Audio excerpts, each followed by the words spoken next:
Members का बहुत बहुत धन्यवाद एक बार फिर से करेंगे और आपसे अनुरोध है कि कृपया आप सभी अपना स्थान ग्रहण करें।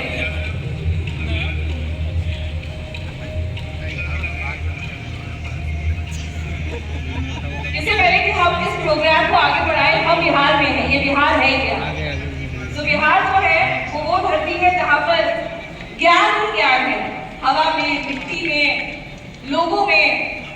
यहाँ पर चाय की दुकान के पास में बैठ जाइए तो वहां पे भी लोग पॉलिटिक्स डिस्कस कर लेते हैं, है ना।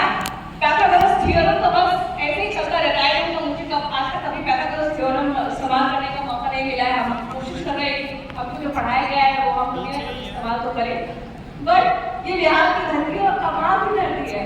बिहार खुद में एक रिसर्च पेपर है, बहुत कमाल का एक मीम है जो कि इंटरनेट पे चलता रहता है कि Bihar is not for beginners.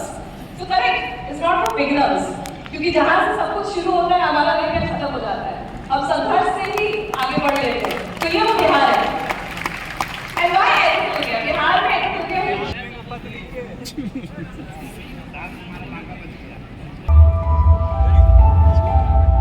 मेरी जर्नी स्टार्ट हुई एक स्टूडेंट के रूप में जब मैं पढ़ाई करता था, और उस दौरान मुझे बहुत सारे कमियां महसूस होती थी, खासकर के कंटेंट अच्छा कैसे मिलेगा, एक अच्छा मेंटर, एक अच्छा गाइड, एक अच्छा प्रिपरेशन कैसे हो। मेरे मन में एक बहुत बड़ा प्रश्न जो उठा वो ये था कि बहुत सारे ऐसे छात्र होंगे जिनको इन समस्याओं का सामना करना पड़ा। एक छात्र के तौर पे उन चैलेंजेस को समझना, उनसे सीखना और उसको एक तरह से उससे बाहर आना, ये बहुत ही चैलेंजिंग टास्क था। तो फिर मेरे दिमाग में यही आइडिया है कि जो मैंने सीखा है क्या मैं ये दूसरे बच्चों तक पहुंचा सकता हूँ जो इस तरह की समस्याओं में फंसे हुए। तो एक स्टूडेंट के तौर पर ये जर्नी स्टार्ट हुई थी, फिर इंटीग्रेशन की शुरुआत हुई और चीजें आगे बढ़ी।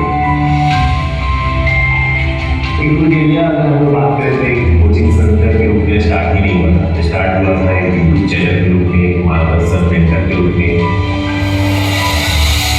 एक्चुअली नाम रखता है एक बड़ा ही रोचक घटना। मैं गोवा में था और उस दौरान मैंने ये नाम सोचा, और एडुटेरिया का जो मीनिंग निकल के आता है तो एडु मीन्स एजुकेशन और टेरिया मीन्स सेल्फ सर्विस। तो एक ऐसी संस्था, एक ऐसा प्लेटफॉर्म जहाँ सेल्फ सर्विस के माध्यम से एजुकेशन प्रोवाइड किया जाता है।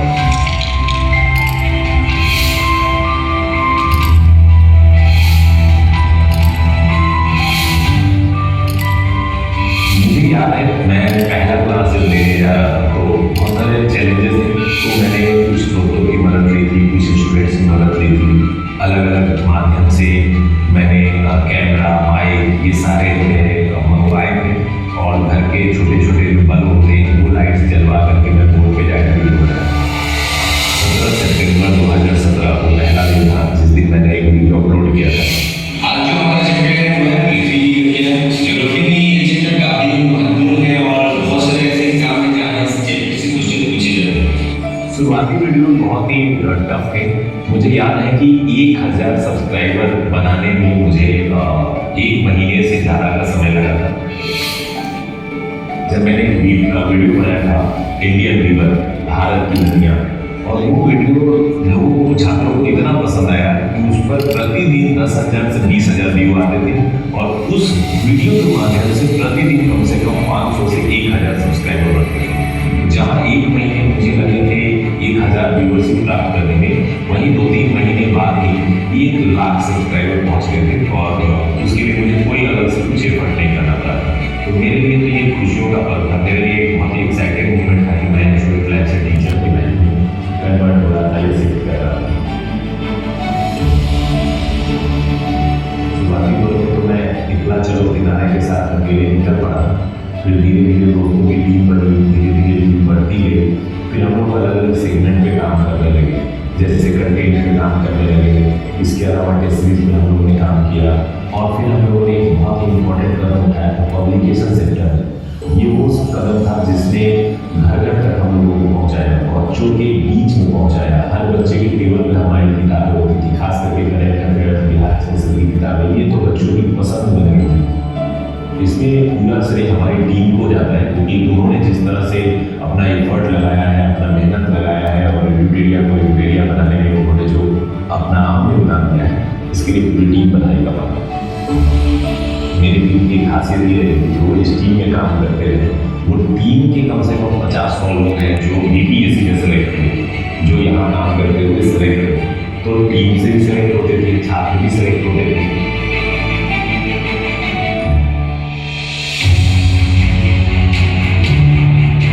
विकिपीडिया ने अलग अलग प्रोग्राम चलाए जो सिलेक्शन के लिए इम्पोर्टेंट हो सकते हैं। अगर बेसिक लेवल के स्टूडेंट्स हैं, अभी नए नए तैयारी शुरू कर रहे हैं, तो फाउंडेशन बैच के माध्यम से उनको पूरा प्रॉपर गाइडेंस दिया जाता है।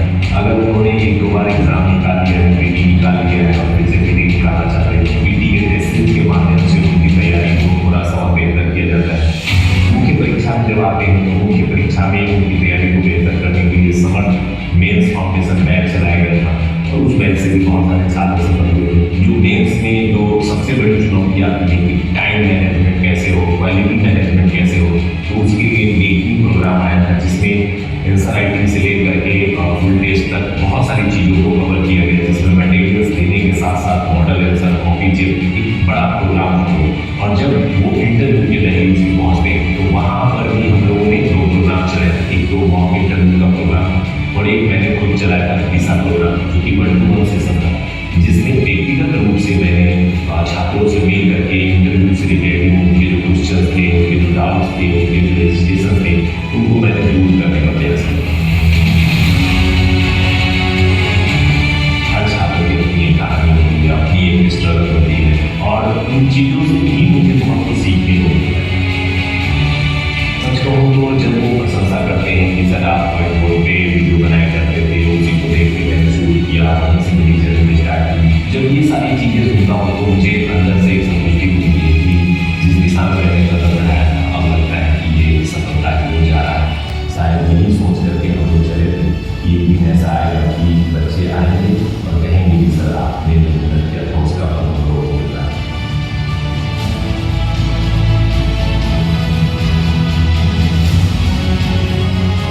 मैं बिहार से था तो मुझे बिहार की प्रति बहुत लगा।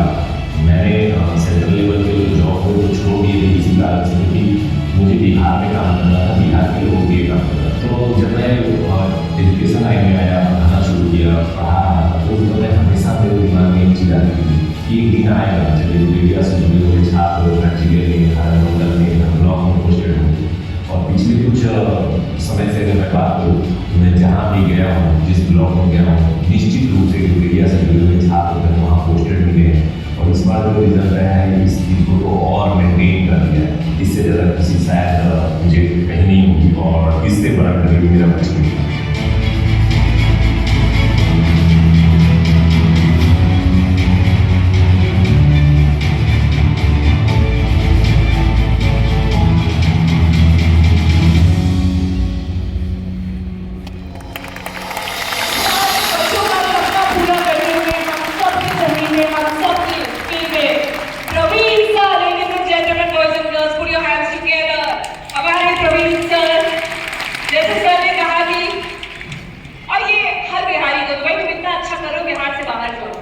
कितने लोग हैं, कितने प्रतिशत लोग हैं जो बिहार में रहकर उसे दिल्ली कर रहे हैं।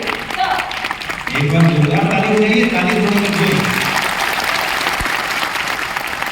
और हमारे बिहार में ही महान कवि दिनकर साहब ने लिखा था, इस वीडियो को देखने के बाद यही लगता है, खम ठोक ठेलता है जब नर पर्वत के जाते पांव खड़, खम ठोक ठेलता है जब नर पर्वत के जाते पांव खड़, मानव जब जोर लगाता है पत्थर पानी बन जाता है।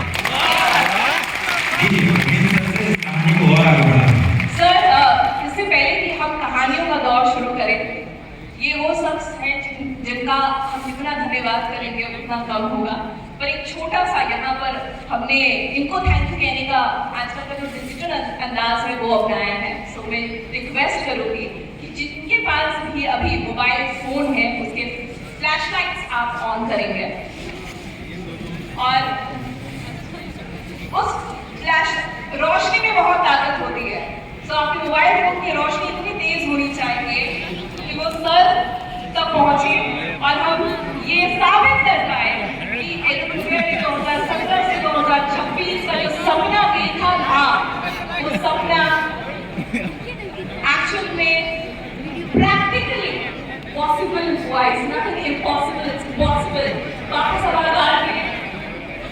अभिनंदन सम्मान समारोह में आप सबका एक बार फिर से स्वागत है। एक बार फिर से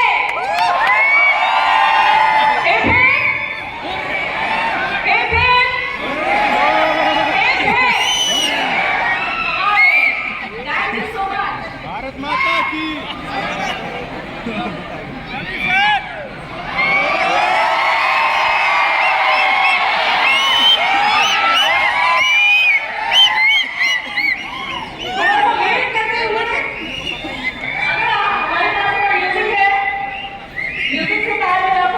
अच्छा मोमेंट यहाँ पे आप क्रिएट कर सकते हैं।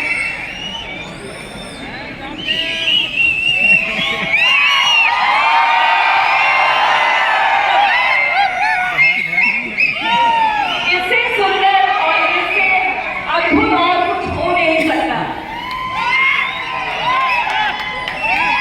और जब तक म्यूजिक नहीं बजता है तब तक इधर आते रहिएगा, घुमाते रहिएगा।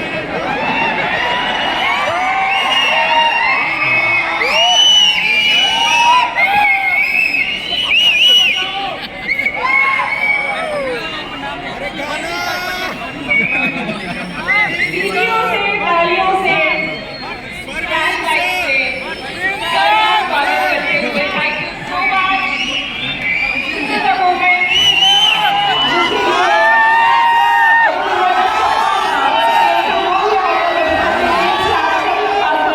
सभी परिजन एक साथ होंगे।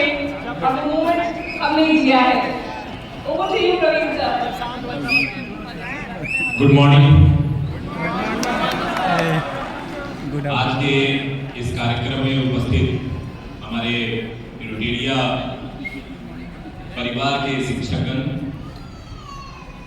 हमारे रुटेरिया परिवार से जुड़े हुए मेंटर्स, सेलेक्टेड ऑफिसर्स एवं उनके परिवारजन और हमारे प्यारे छात्रों, सभी लोगों का मैं हार्दिक अभिनंदन और स्वागत करता हूँ।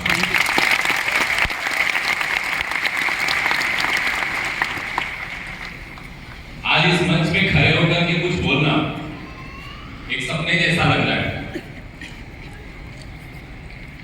मैंने अपना वीडियो देखा,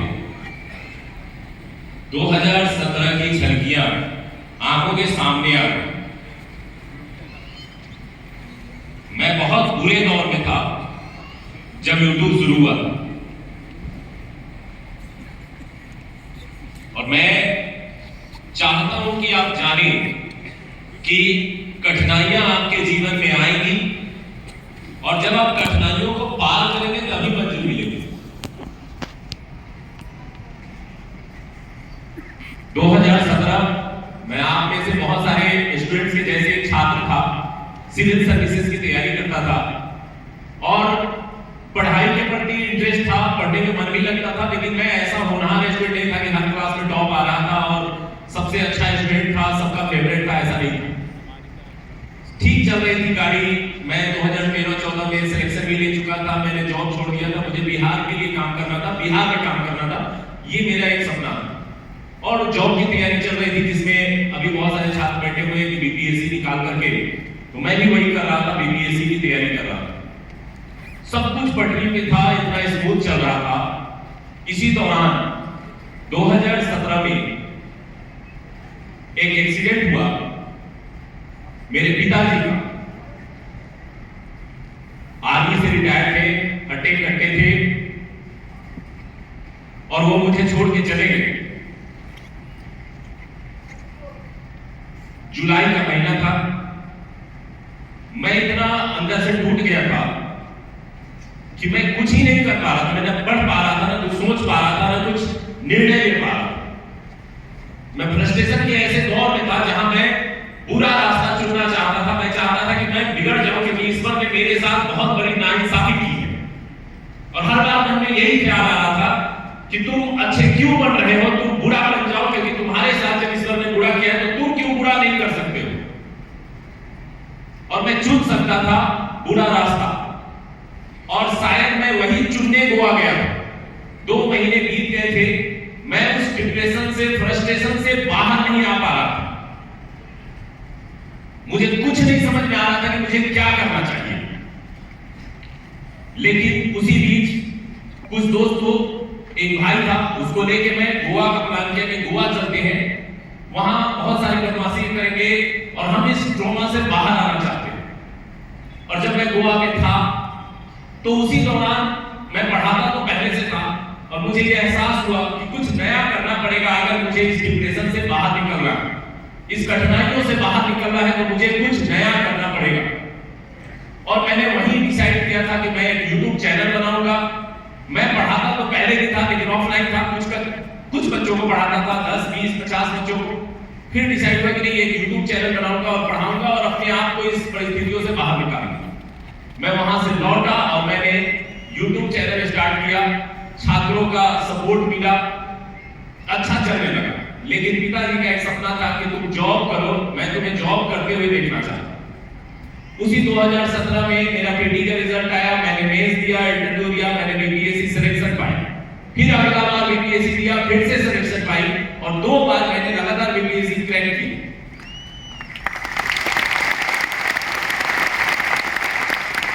लेकिन जब मैं YouTube पे पढ़ाने लगा था और बच्चों के कमेंट, टीचर्स के कमेंट, बहुत सारे कमेंट्स आते थे जो इतने पॉजिटिव थे कि मुझे ये एहसास होता था कि जितना कठिनाइयों से मैंने बहुत सारी चीजों को सीखा है, शायद बहुत सारे बच्चों तक ये भी नहीं पहुंच पा रहा है। और उस दिन मैंने डिसाइड किया कि नहीं, ये जो YouTube की जर्नी है मैं इसको जारी रखूंगा। और मैं चलता गया अकेले। जब मैंने वीडियो स्टार्ट किया था तो मैं कैमरे के पीछे जाता था, बटन दबाता था, आगे स्टार्ट करता था, स्वागत है दोस्तों एडुटेरिया पर, और फिर मैं खत्म करके जाता था और बंद करता था वीडियो। एक बार चलो सिंगल अकेले रूम में मैंने इसकी शुरुआत की थी। एक स्टूडेंट का रूम कैसा होता है आप सब अवगत है, उसी जीवन को जिए हैं आप भी। और वहां से स्टार्ट हुआ, कुछ दोस्तों के टीम मिले, बहुत सारे दोस्त यहाँ पे मौजूद भी हैं, और फिर धीरे धीरे टीम बनती गई। एक इंसान से शुरू हुआ ये टीम, आज 250-300 लोगों की टीम है। एक सिलेक्शन के लिए जो मैं परेशान था, आज के डेट में एडुटेरिया वो संस्था बनी है कि बिहार का कोई भी ब्लॉक ऐसा नहीं है जहां एडुटेरिया से जुड़े हुए अधिकारी और कर्मचारी जॉब नहीं करते। कुछ लोगों ने इस बार की सफलता देख करके मुझे मैसेज किया कि सर आप लोगों ने तो कमाल कर दिया, बहुत अच्छा रिजल्ट आया है आपका। मैंने कहा शायद आप मेरे पीछे की जर्नी एक बार पलट के देखेंगे तो आपको लगेगा ये कमाल इस बार नहीं हुआ है, कई सालों से होते आ रहा है। बस अंतर ये है कि इस बार मैंने आपको दिखाया और आप देख पाए। पिछले 4 सालों के जो रिजल्ट आए हैं बीपीएससी में, उसमें 50% तक एडुटेरिया से जुड़े हुए सीधे तौर पे छात्र चयनित हुए। और इस बार चूंकि 2000 की सीट थी तो सीधे जुड़े हुए 1000 छात्र जब सेलेक्ट हुए हैं तो सबको दिखाई दे रहा है कि एडुटेरिया ने क्या कर दिखाया।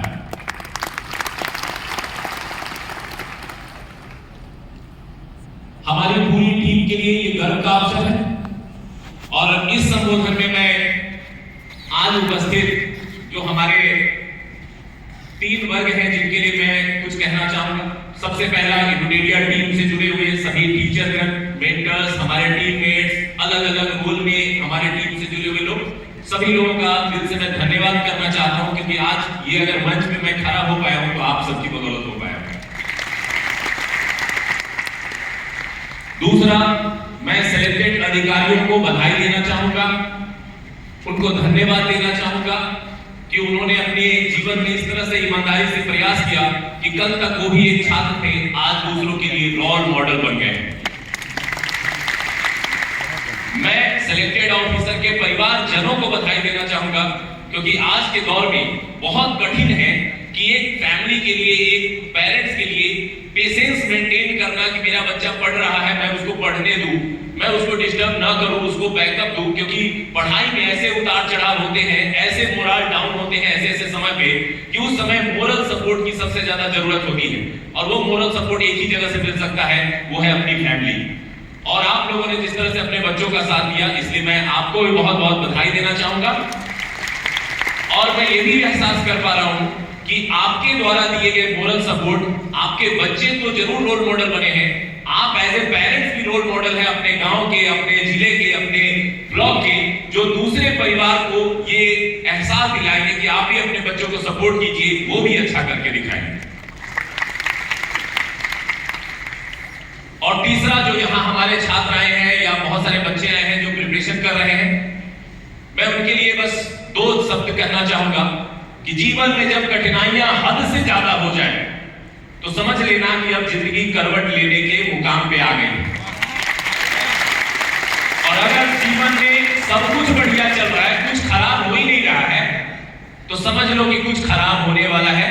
और जिस दिन तुमको लगे कि मेरे जीवन में बहुत खराब हो गया है, तो समझ लो कि अब टाइम आ गया है, अब कुछ नया होने वाला है और अच्छा होने वाला है। तो ईमानदार प्रयास कीजिए। एक छात्र के तौर पे मैं भी जब पढ़ता था, पिताजी थे, तो मुझे लगता था कि मैं पिताजी के लिए पढ़ रहा हूं, मैं पढ़ूंगा तो उनको खुशी मिलेगी, मुझे जॉब होगा तो उनको खुशी मिलेगी। लेकिन जब चले गए तब एहसास हुआ कि वो मेरे लिए बोलते थे। ये जब कुछ होता है तो मुझे खुशी होती है, मैं प्राउड फील करता हूं, मैं अंदर से उत्साहित महसूस करता हूं। तो मैं बस आपसे इतना ही अपील करूंगा कि आप अपने लिए कर रहे हैं तो ईमानदारी से कीजिए। ईमानदार प्रयास कभी भी विफल नहीं होता है। और जिसका सबूत अभी आप लोगों ने देखा कि जब 17 में ईमानदारी से मैंने काम किया तो आज मैं इस मंच पे खड़ा हूं।